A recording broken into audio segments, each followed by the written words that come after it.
Recentemente, este livro, autoria da escritora Rhonda Byrne, que também foi produtora do documentário homônimo que acabamos de assistir, chegou ao topo dos best-sellers mais procurados de todos os tempos, cuja mensagem, segundo ela, são fragmentos de um segredo que fora encontrado nas tradições orais, nas literaturas, nas religiões e nos sistemas filosóficos ao longo dos séculos, e que pela primeira vez todas as peças desse grande quebra-cabeça denominado The Secret se juntaram em uma revelação surpreendente que nos chega nesta geração e que transformará a vida de todos que o experimentarem. Eu, pessoalmente,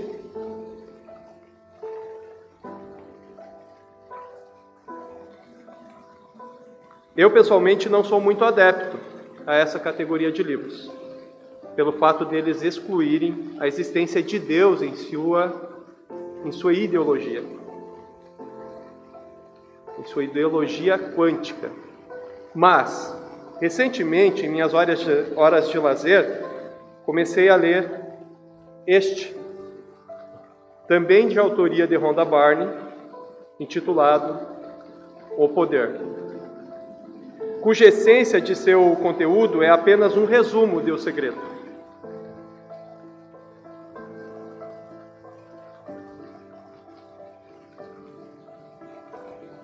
E embora o mesmo não esteja, de alguma forma, conectado à ideologia de um Deus criador, acredito que quem o comprou estava em busca de uma espiritualidade mais profunda do que propriamente possam imaginar. Assim como os atenienses, nos dias do apóstolo Paulo, cuja comunidade era tão devota à adoração a ídolos, tanto quanto essas pessoas, que na atualidade estão agarradas à anuência de um poder cósmico em que o próprio universo é posto no centro, como poder supremo da criação e mediante a lei da atração. Segundo esta concepção, se torna o poder por trás de toda ação gerada pela força quântica em nossas vidas, sejam elas boas ou más. Isso, de certa forma, me remete ao texto bíblico de Romanos 1:25, que menciona estes, que trocaram o Criador pela criação. Pois, a princípio, se considerarmos o universo físico com toda a sua beleza, particularidades e complexidade que o rege, veremos que o mesmo não somente deve ter sido criado por um designer inteligente, o que por si só desqualifica a ideia de um poder cósmico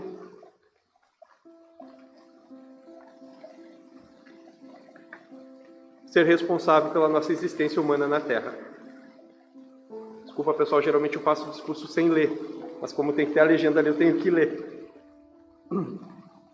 Bem como nos mostra que uma mente super adiantada o projetou com precisões matemáticas, de tal forma que, ao tomarmos o Sol como exemplo, veremos que entre as muitas condições necessárias para a existência da vida em nosso planeta, a quantidade de luz e de calor, quais migalhas da mesa solar a se derramar sobre a Terra, são exatamente as medidas precisas para manter e sustentar a vida dessa imensa biodiversidade que existe em nosso planeta. Sem mencionar aqui a existência de nossa vida, da vida, que sem dúvida alguma há nas muitas outras moradas similares a estas que foram criadas pelo Pai, assim como afirmou Jesus no Meridiano dos Tempos, que na casa de meu Pai há muitas moradas, mas hoje nós estamos falando apenas deste planeta.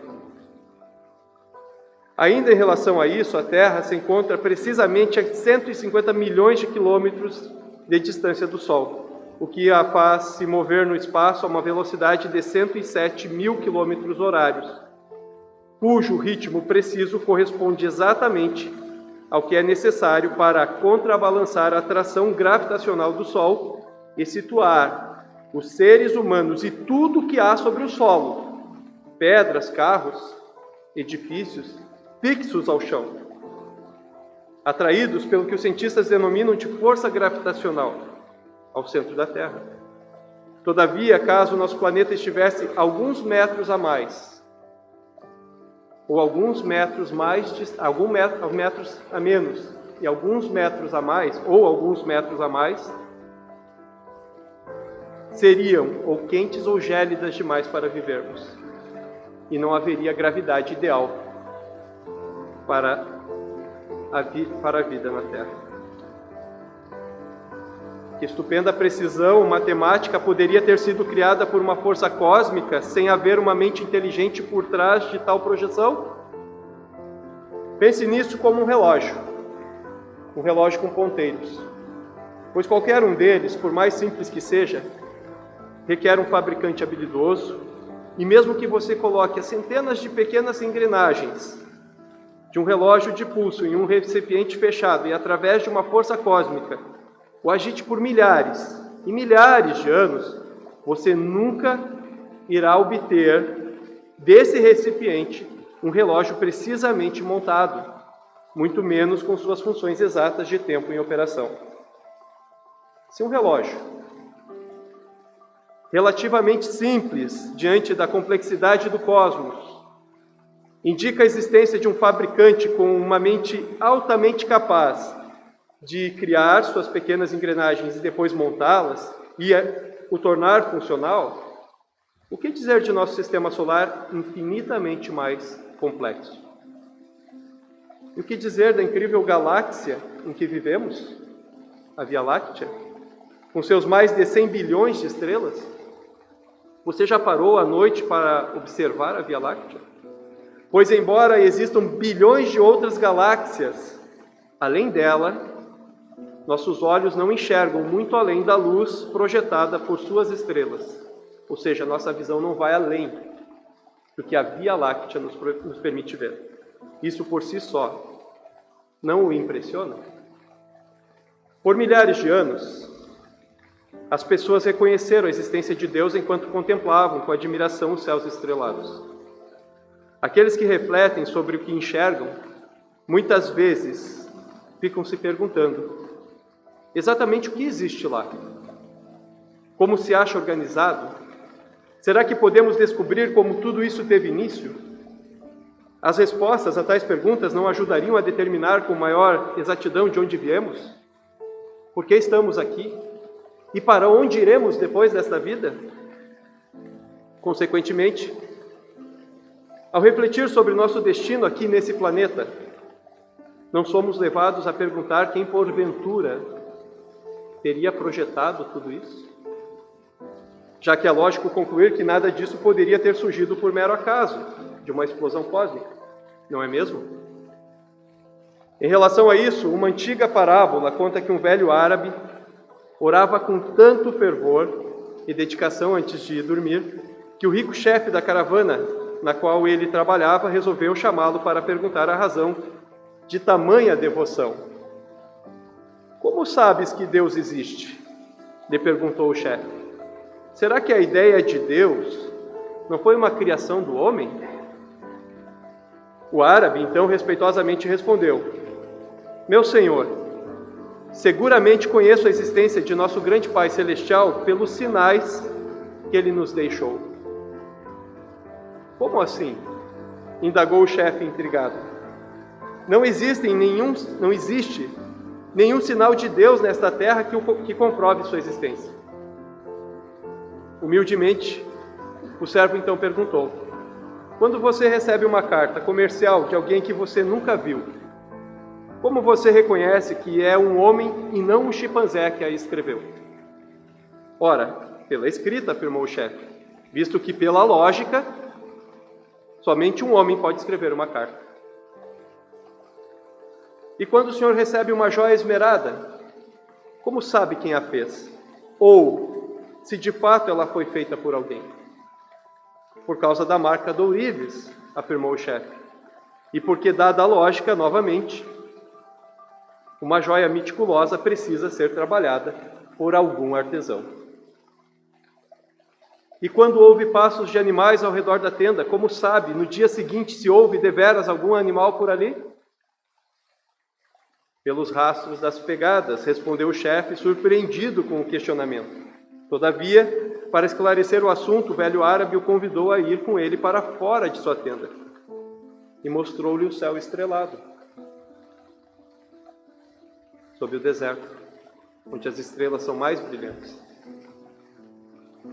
E exclamou respeitosamente: Senhor, aqueles sinais lá em cima não surgiram por acaso. Tampouco foram os homens que o criaram. Então, respondendo à sua pergunta inicial, digo que quem colocou as estrelas no firmamento queria que soubéssemos que ele existe. E quem poderia ser este, cujo poder excede o das estrelas, senão Deus? A despeito disso, cada vez mais os cientistas que estudam a Terra se dão conta de que ela foi projetada de modo ímpar por uma mente inteligente, assim como podemos ver nos trechos selecionados dessa reportagem que vos trago aqui hoje. Revelações da ciência sobre os mistérios da vida. Especialistas de vários países estiveram no Brasil para o lançamento de um grupo dedicado à tese do chamado design inteligente. Esses cientistas acreditam que a perfeição e a complexidade da natureza comprovam a existência de um ser superior. Que mistérios guardam as nossas células? E o DNA, o responsável por tudo que somos? Os homens reunidos nesta sala são os principais nomes de um ramo da ciência que pretende responder questões como estas. Ao contrário do que a gente já apregoou por 150 anos, há evidências de inteligência na vida e no universo. Eles são estudiosos do chamado design inteligente, uma linha de pesquisa que acredita que a complexidade da vida e a perfeição da natureza comprovam a existência de um ser superior. A vida foi feita pronta, o universo foi feito pronto, planejados por um ser extremamente inteligente, com design, com arte, com perfeição.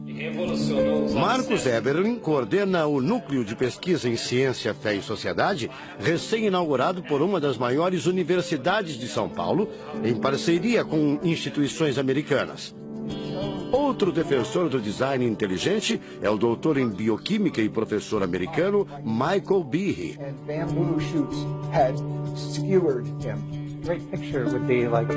Brian Miller é doutor em física. Ele coordena as pesquisas da Universidade de Duke, nos Estados Unidos. Seria um super engenheiro, um super arquiteto? Você pode dizer isso, responde o físico. Um arquiteto que tinha a vida em mente, um criador que fez a vida deliberadamente. Also, when you look at life itself, não é de hoje que os cientistas procuram pistas deste arquiteto da vida. Galileu Galilei, o célebre físico e astrônomo italiano, disse há mais de 400 anos que a matemática é o alfabeto com o qual Deus escreveu o universo. A matemática se dedica a provar que tudo no universo segue uma lógica. Mas foi ainda antes, na Idade Média, que outro italiano, Leonardo Fibonacci, decifrou parte deste alfabeto. Ele descobriu um padrão numérico que se repete em quase tudo na natureza. Em homenagem a ele, o padrão passou a ser conhecido como sequência de Fibonacci, uma sequência lógica de números que pode ser expressa em formas geométricas. De tudo na natureza, o que mais impressiona os cientistas são as células, a chamada unidade básica da vida. São as menores partes que compõem os seres vivos, vegetais ou animais. O corpo humano é formado por cerca de 100 trilhões de células que dão origem a tecidos e órgãos. we cannot be accidentally caused. Life is not an accident. O americano Douglas Axie estuda biologia molecular há mais de 25 anos. Ele garante: não existe a mínima possibilidade de a vida ser um acidente, um acaso da evolução do planeta. Para ele, as células são complexas demais e só podem ter sido criadas de propósito por um ser inteligente. Literally machines that are made out of molecules. Dr. Michael Behe concorda. Ele compara a célula a uma fábrica repleta de máquinas e veículos. Ela produz e troca com as células vizinhas os elementos fundamentais à vida.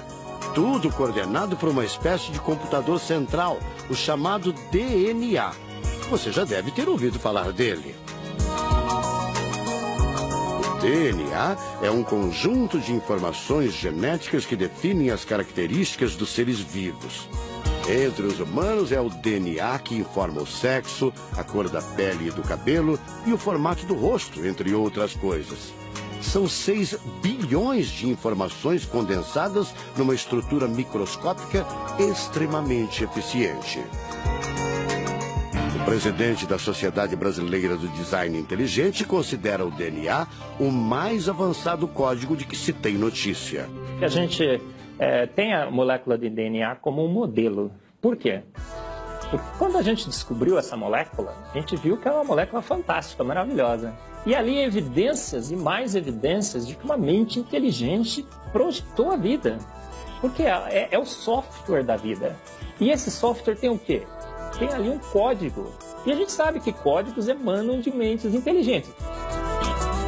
Nos Estados Unidos, um grupo de pesquisadores afirma ter identificado uma sequência de números que sempre se repete no DNA humano. Seria uma espécie de assinatura de Deus, segundo o engenheiro da computação Greg Braden. So now we have a definition. Ao considerar a carga dos elementos químicos do DNA, os pesquisadores teriam identificado o seguinte padrão numérico: 10, 5, 6, 5. Eles então passaram a tentar decifrar esse código e tiveram a ideia de substituir os números por letras hebraicas. Em hebraico, a língua oficial de Israel e que aparece na Bíblia, os números são representados por letras, como explica essa professora israelense. A escrita hebraica é muito antiga. Já tem textos escritos 1000 anos antes da Era Comum. E nesta época ainda não inventaram o sistema decimal dos números que usamos agora. Na Bíblia, o Primeiro Testamento, podemos ver não só os números dos versículos e os números dos capítulos, mas também as páginas. A contagem das páginas está feita em letras e não em números. A sequência numérica 10, 5, 6, 5 foi transcrita para as respectivas letras em hebraico: Yud, Rei, Vav, Rei. Veja o resultado. A sequência corresponde à palavra Javé, ou Deus em hebraico. Apesar de todo o avanço da medicina, cerca de 90% das informações genéticas ainda são um mistério. O professor Eberlin diz que as descobertas científicas trazem implicações sérias para toda a humanidade, mas cada vez mais reforçam os argumentos de quem acredita no design inteligente, a assinatura de uma força superior. A gente vai ter que entregar essa informação para a filosofia e para a teologia. E a gente agora, como bons filósofos e teólogos que todos somos, a gente vai colocar a nossa filosofia e nossa teologia em cima desse dado científico e optar pela melhor opção. Eu, óbvio, acho que a melhor opção é Deus. Como gente, a gente tem esse direito, né, de especular em cima da descoberta científica de que uma mente inteligente orquestrou o universo e a vida.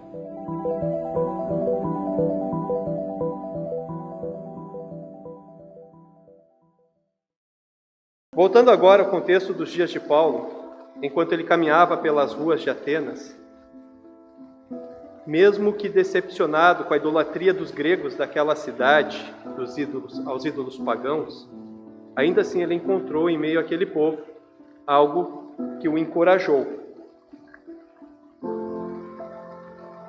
Pois, além de haver resquícios de que a busca da espiritualidade estava presente entre eles, assim como também há na busca desses que na atualidade procuram uma força superior em meio ao poder quântico da mente, havia ali, entre os atenienses, um altar dedicado a um Deus desconhecido, ao qual Paulo se apropriou para apresentar seu argumento acerca do que eles, sem saberem, adoravam.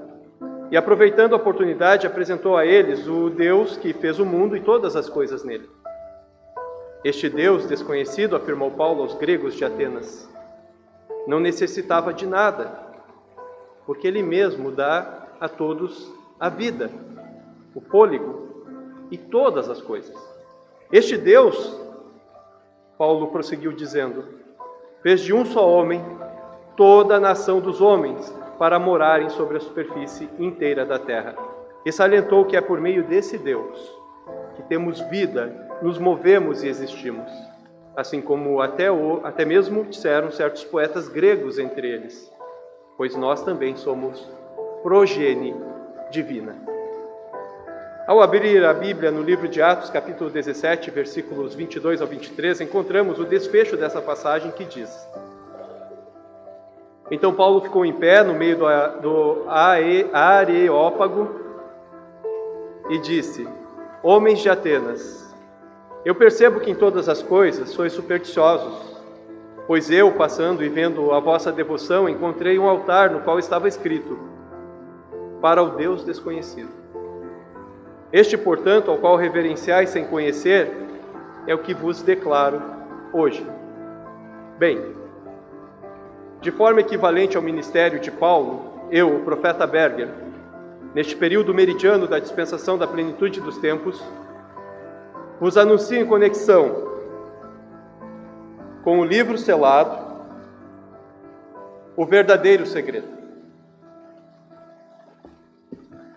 Posto que a ideologia deste livro, bem como de todos os similares, tem recebido tanta devoção nos dias atuais, assim como se deu aos atenienses daquele tempo, que até mesmo irmãos e irmãs dentre nós têm adornado um altar a um Deus que lhes é desconhecido.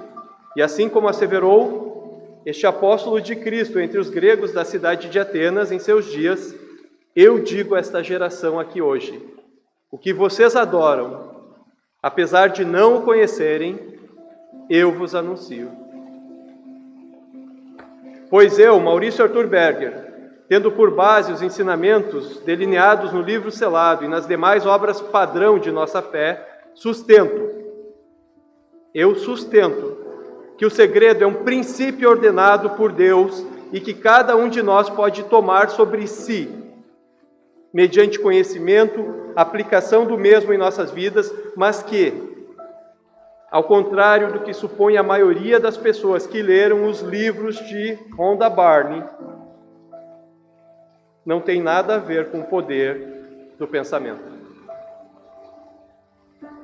Daí a razão pela qual muitos que o adquiriram e que estavam mentalmente determinados a mudar de vida em razão de sua mensagem, jamais conseguiram, enquanto outros, depois de ler e entender a essência por trás de suas palavras, mudaram definitivamente as suas histórias. Pois uma coisa é contemplar um livro em uma leitura superficial, e outra é entrar nele em busca de um conhecimento oculto, assim como nos aconselhou o sábio rei Salomão no texto de Provérbios, capítulo 2, versículos 4 a 5, na Bíblia Sagrada, o qual nos exorta a procurar o verdadeiro conhecimento como se fosse um tesouro escondido. Assim, em razão da mente ser o assunto principal da mensagem deste livro, ao lê-lo superficialmente, a maioria dos leitores chega à conclusão, óbvia, de que o poder da mente mencionado nele é a chave para se alcançar tesouros escondidos no subconsciente, mas não é. Neste livro, intitulado O Poder, cuja essência de seu conteúdo é apenas um resumo de O Segredo, Rhonda Byrne, especificamente na introdução da página 27, afirma: sentir é o segredo. Notem, ela não está a dizer algo sobre pensamento, mas de forma clara e inquestionável, ela escreve que sentir, verbo derivado de sentimentos, o que denota uma reação provinda do coração e não da mente. É, pois, o verdadeiro segredo.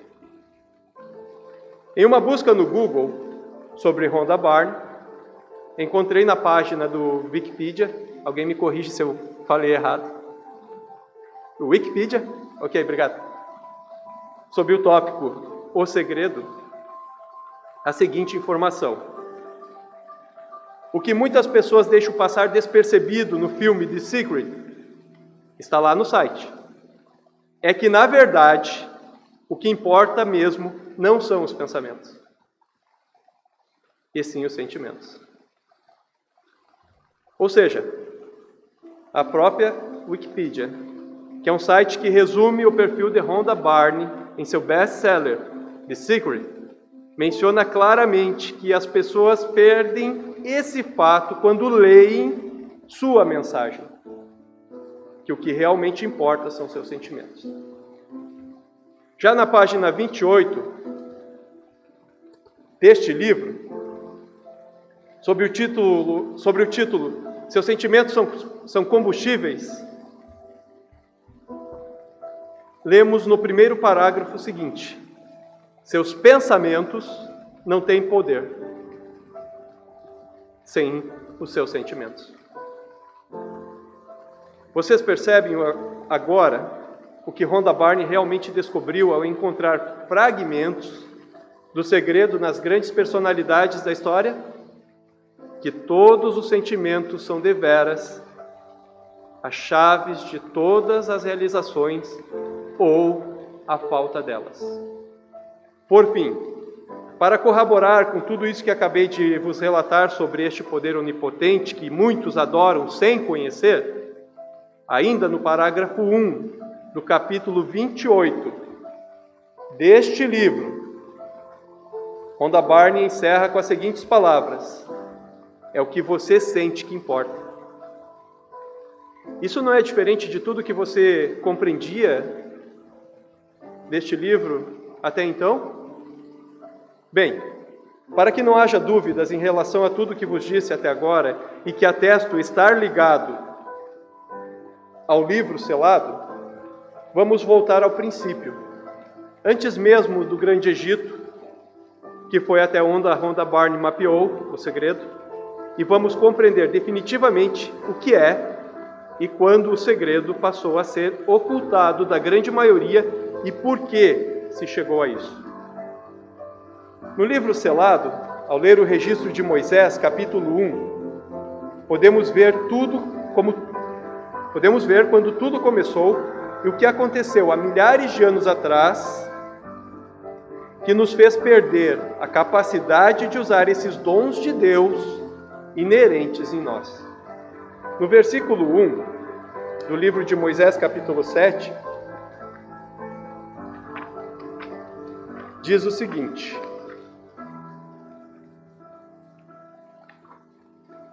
Moisés, capítulo 7, quem tiver o livro selado pode acompanhar.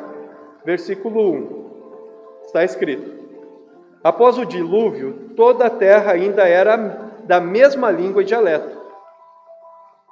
E os pais tinham por costume ensinar seus filhos sobre os bons sentimentos provenientes do Espírito de Deus, de tal maneira que tal ensino se tornou algo natural depois do dilúvio entre os descendentes de Noé, assim como Deus projetara.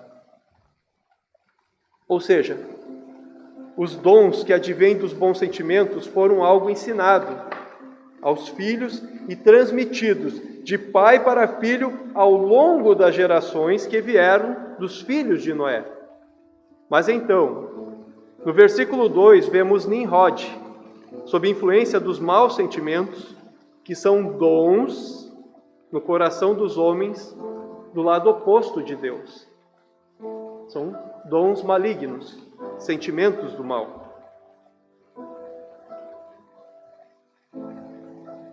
que fez com que Nimrod almejasse para si mesmo ter pleno controle sobre os filhos dos homens. Razão pela qual os versículos 11 ao 13 desse contexto esclarece que através de uma escola de sabedoria, uma antiga escola de sabedoria, na antiga Mesopotâmia, ele passou a instruir os filhos de todos os povos da terra que receberam instruções no mais alto nível, aprimorando seus conhecimentos na escrita, astrologia, matemática, arquitetura, construção, música e religião. E com isso, embora tal oferta parecesse nobre, estava revestida de artimanhas sacerdotais de ilusão e obscuridade, por cujos sacerdotes mestres tinham como diretriz de ensino anular os dons do Espírito de Deus em seus corações, fazendo com que acreditassem no oposto a tudo o que tinham sido ensinado por seus pais. Primeiro, conforme consta no versículo 14, tudo em que as crianças acreditavam, o que implicaria direta ou indiretamente nos atributos divinos que norteavam os sentimentos em conjunto dessas crianças, que doravante não teriam mais como usar seus dons, quais poderes divinos inerentes em si mesmas, uma vez que seus sentimentos fossem conflitantes com suas crenças, modificadas por Nimrod, as quais foram, ao longo das eras, desconsideradas pelas próximas gerações, a ponto de nós, nos tempos atuais, nem sequer imaginar a magnitude do poder de Deus que há aqui dentro de nós.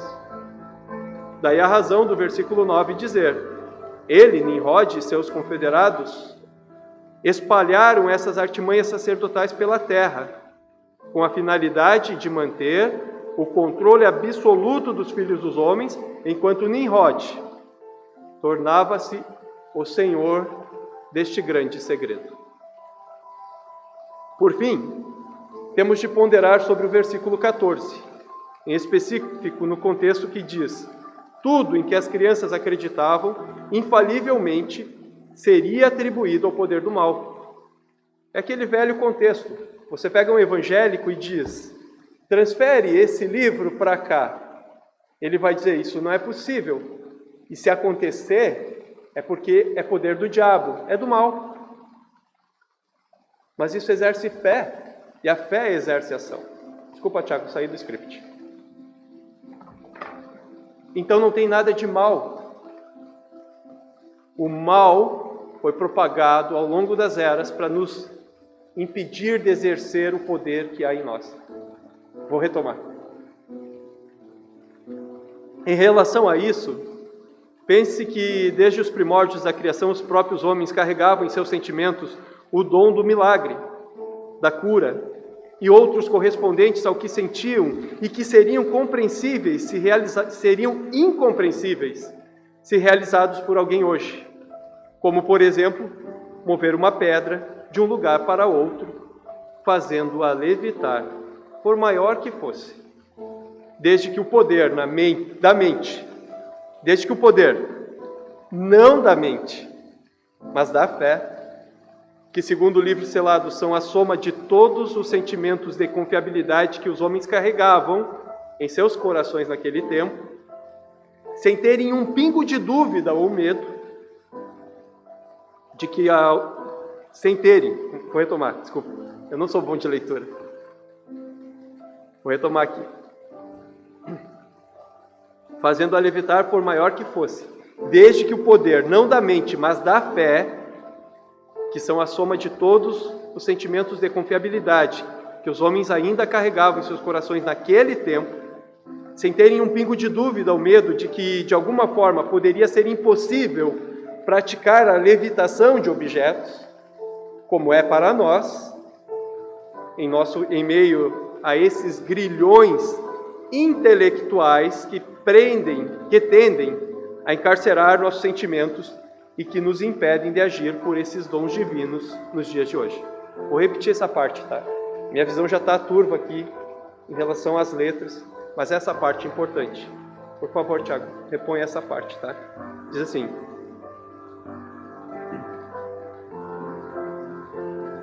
sem terem um pingo de dúvida ou medo de que de alguma forma poderia ser impossível praticar a levitação de objetos, como é para nós em meio a esses grilhões intelectuais que tendem a encarcerar nossos sentimentos e que nos impedem de agir por esses dons divinos nos dias de hoje.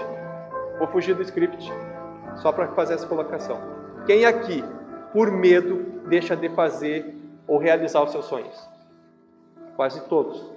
Porque em algum momento o medo sobrepõe a fé. E o medo, ele procede do nosso intelecto.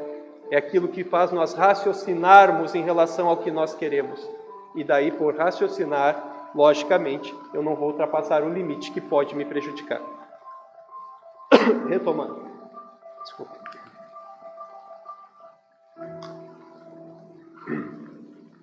Isso me faz pensar no texto de Mateus 14, 22 ao 36, em que os apóstolos estão à deriva em meio ao mar da Galileia, quando surge uma tempestade e os faz temer por suas vidas. Temer por suas vidas. Dada a força do vento e do tamanho das ondas que os impedem de equilibrar o pequeno barco em questão, quando de repente enxergam ao longe Jesus vindo sobre as águas, como se estivesse andando em terra firme. Então Pedro, a seu convite, imediatamente se joga para fora do barco. Obrigado. Preciso de rápido.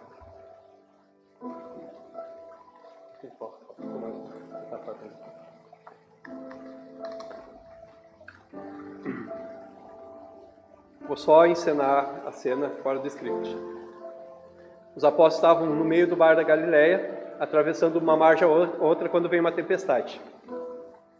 O pequeno barco começa a balançar muito por causa das ondas e começa a encher.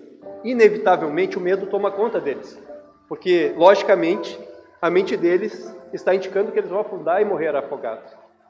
Quando de repente eles veem um homem caminhando sobre as águas e ao longe eles identificam Jesus. Então Jesus diz: vem, Pedro. E Pedro, sem pensar, mas movido pela fé ao ver aquele homem, se joga do barco. E o contexto prossegue. Como se estivesse andando em terra firme. Então Pedro, ao seu convite, imediatamente se joga para fora do barco, mas não como quem pisa na água, mas como quem pisa no chão. Enquanto seus pés tocam a superfície da água, suas pernas sentem o solavanco que ele havia projetado por impulso em seu coração quando viu Jesus sobre as águas. E, portanto, movido por seus sentimentos, que responderam antes que seu intelecto superara em poucos segundos a razão de sua mente. Porque se ele fosse raciocinar naquele momento, ele não teria pulado na água. Ele agiu por impulso. Os sentimentos o moveram. E os sentimentos transcenderam a matéria. E naquele momento, ele pisa no chão.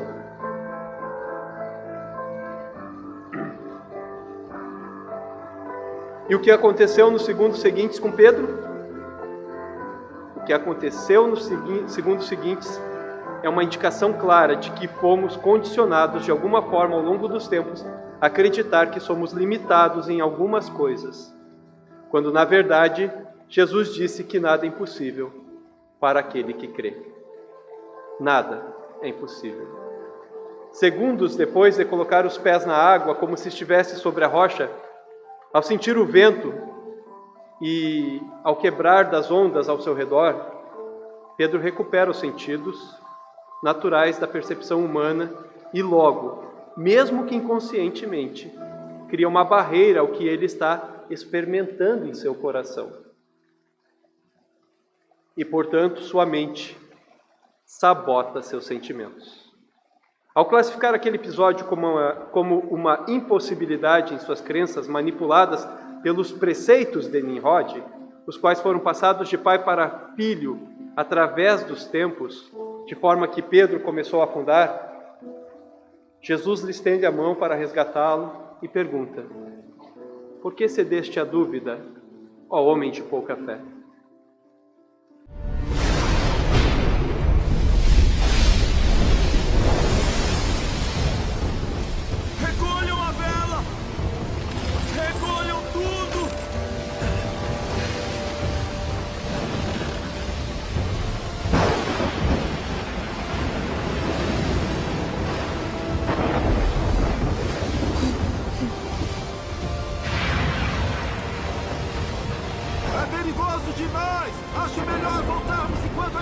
cruzemos! Você ouviu o que ele disse? Ele quer que a gente cruze! O que é aquilo? O que é aquilo?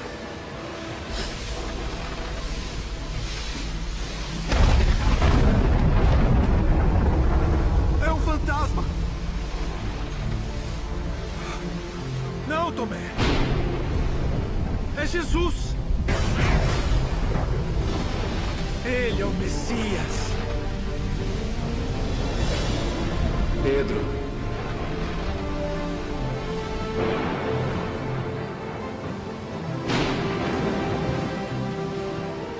Pedro! O que está fazendo?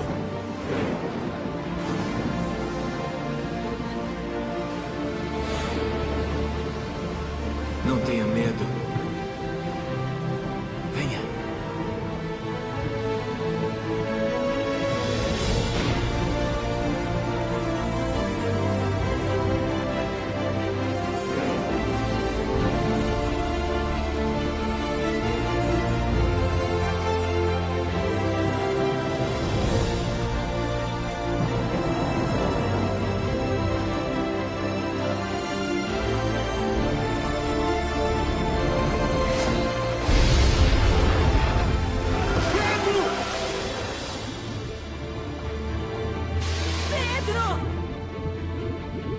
Pedro, homem de pouca fé,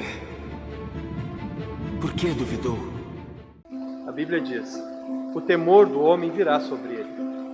Em outras palavras, o que o homem teme é o que vai acontecer com ele, pois estamos a todo instante atraindo, assim como também revela o segredo, tudo aquilo que consciente ou inconscientemente sentimos. Ou seja, não tem nada a ver com o pensamento, porque pode ser inconsciente. Nós atraímos. Sejam sentimentos de confiabilidade provindos da fé, ou dúvidas decorrentes do medo. Ao ler o livro O Segredo, na página 38, este aqui, diz o seguinte: não há no universo poder maior do que o poder do amor. O sentimento de amor é a frequência mais alta que você pode emitir. Se você pudesse envolver cada pensamento com amor, se pudesse amar a tudo e a todos, sua vida seria transformada. Vejamos por fim o que o livro selado fala em paralelo com o que for escrito por Rhonda Byrne.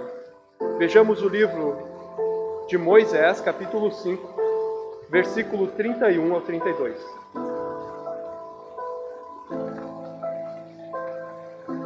Em relação ao que ela fala sobre o amor. Moisés, capítulo 5, versículo 31 ao 32.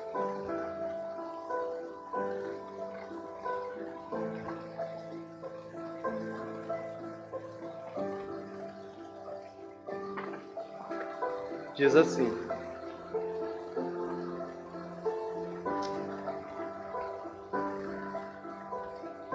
será então dado de acordo com as coisas escritas pelos profetas que aqui nesta terra e além das grandes águas viverão, mas que eles nunca perceberão a verdade oculta por trás dos escritos anteriores. O segredo. Vindo saber que os dons derivados dos frutos do Espírito Santo são de fato sentimentos puros, vindos de um coração santificado, em cujo dom maior, o amor, esconde a plenitude do poder de Deus. Dom a ser usado pela graça, temporariamente concedido a quem alcança o reconhecimento divino por meio de súplica e oração, ou por meio de um representante autorizado no sacerdócio do Filho unigênito do Pai na carne, por cujo ofício sacerdotal lhe permite usar esse sentimento maior, ou até mesmo de outros derivados dele, que se permite fluir e que liberta, que desperta, que renasce, que renova e, finalmente, que esculpe o caráter humano e o dignifica segundo a personalidade divina, num ser superior revestido de caridade e compaixão. Como podem ver, esse dom maior, o amor, assim como acabamos de ler, quando usado corretamente, seja pela graça divina ou pelo sacerdócio, nos torna um representante autorizado do Filho unigênito do Pai na carne, ou seja, um representante de Cristo na terra, por cujos sentimentos provenientes desse dom nos liberta, nos desperta, nos faz renascer, nos renova e, finalmente, nos esculpe o caráter e dignifica em um ser superior revestido de caridade e compaixão, por cujos dons celestiais, qual segredo oculto em nossos sentimentos, esconde a plenitude do poder de Deus em nossos corações. Pensar nisso hoje, depois de conhecer a mensagem do livro selado, é o mesmo que compreender, de uma vez por todas, que a dimensão mais elevada que podemos galgar como criaturas de Deus em nossa existência humana na Terra é obter em si mesmo a plenitude dos bons sentimentos e usá-los. Quando isso acontecer, somente quando isso acontecer, então nos tornaremos uno com Deus. E nesse estágio, se cumpre em nós aquilo que fora predito por Jesus no livro de João, capítulo 14, versículo 20, que diz: E naquele dia entendereis que eu estou no Pai, e vós em mim, e eu em vós. Como podem ver, este é o verdadeiro e único segredo a ser desvendado em nossa geração, que Cristo vive através dos bons sentimentos a que fomos dotados ainda na pré-existência e que, diferente de uma pesquisa sobre os feitos dos grandes homens da história, tal como nos relata estes livros de Rhonda Byrne, este registro, por sua vez, intitulado O Livro Selado, fora trazido por um mensageiro celestial. Vou repetir, diferente deste livro, em que uma pesquisadora encontrou fragmentos de um segredo que existe, lhes asseguro que existe. Este livro, ele contém a plenitude, não fragmento, porque ela buscou na história de grandes homens, e este foi trazida por um mensageiro celestial e traduzida pelo poder e dom de Deus das placas de Mórmon. Que maior valor não terá este livro do que todos os demais, exceto a Bíblia e o livro de Mórmon? Pensem nisso, e lhes aconselho e convido a ler. Obrigado a todos.